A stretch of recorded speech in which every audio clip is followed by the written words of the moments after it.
Hey guys, Dazzler Magic here with the last of the spoilers from the 2-day spoiler-a-thon, I guess. They dumped the entire set in 2 days because they realized that spoilers start for another product next week, so they didn't have enough time to stretch it out. Well, joke's on you, douchebags. I ain't covering the full set. And, also joke's on you, but it's not really a joke. It's really a tragedy. Nobody's buying your products anymore. We're done with your crap. Tell Papa Hasbro where to shove their winning ideas and just do whatever you want until they fire you, for God's sake. Fix the damn game. Anyway, I'm just covering a couple noteworthy cards in this totally not Dominaria Horizons and definitely called Dominaria Remastered set. So, first up, Birds of Paradise. Very expensive card, potentially.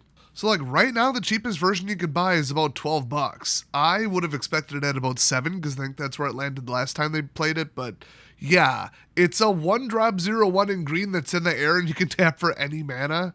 Yeah, that's pretty good. Now, I feel like I could point out that there's a year 2000 gold-bordered version of Birds of Paradise, and it's gold-bordered, so you're not allowed to play it in any formal format, and it's $6.49. Totally unrelated to Magic 30 in any way, I assure you.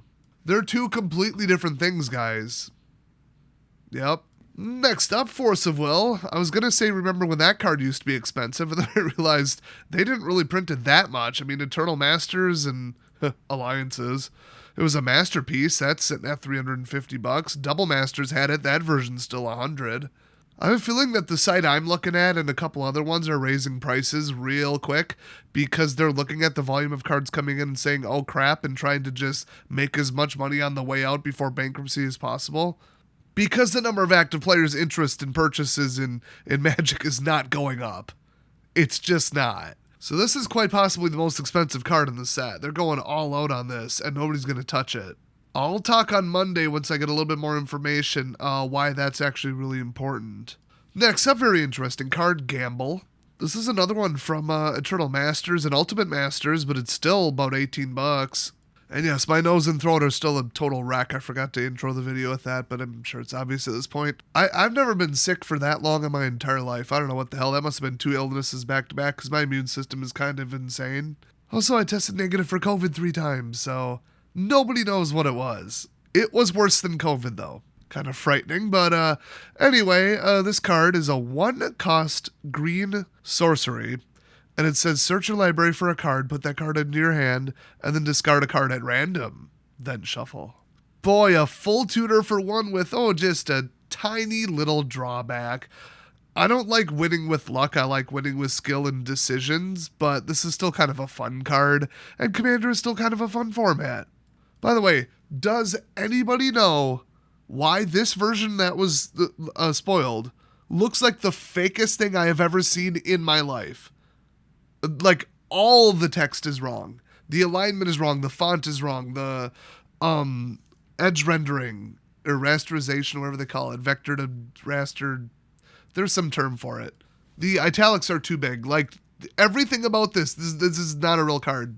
Why the hell was this released by WotC? I don't get it. What is this?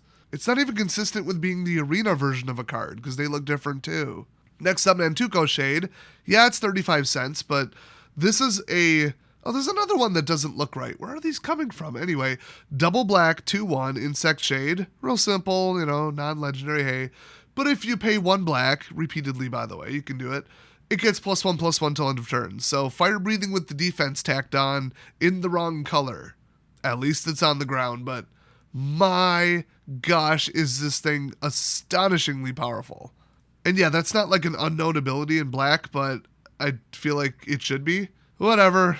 OP reprints Horizons is what this should be called.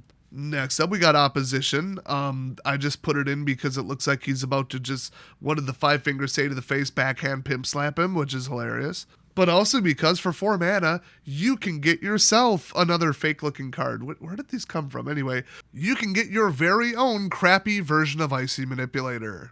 Can anybody explain to me how this is still a $6 card? Because I don't see it, but it is. This says, tap an untapped creature you control, tap target artifact, creature, or land.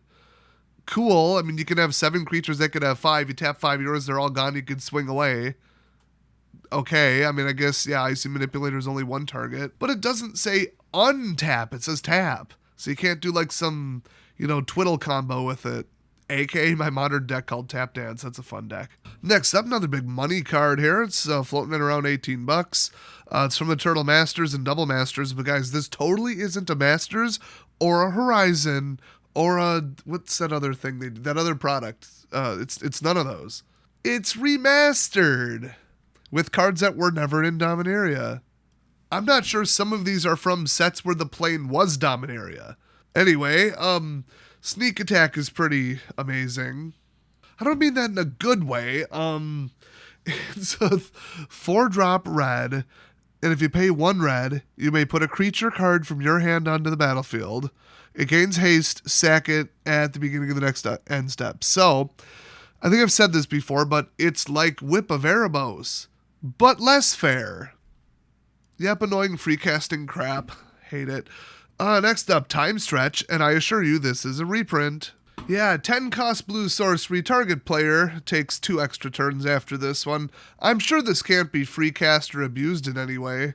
I mean, I'm sure it's just a coincidence that it's like a $21 card. I guess they didn't learn from Nexus, or they just don't care and want to cash in on a $20 card. That's probably what it is. Next up, one of the coolest cards of all time, Wrath of God. It's just a 4-cost double white sorcery. Destroy all creatures. They can't be regenerated. Ka-frickin-boom. That right there, that artwork is actually Hasbro's stock price.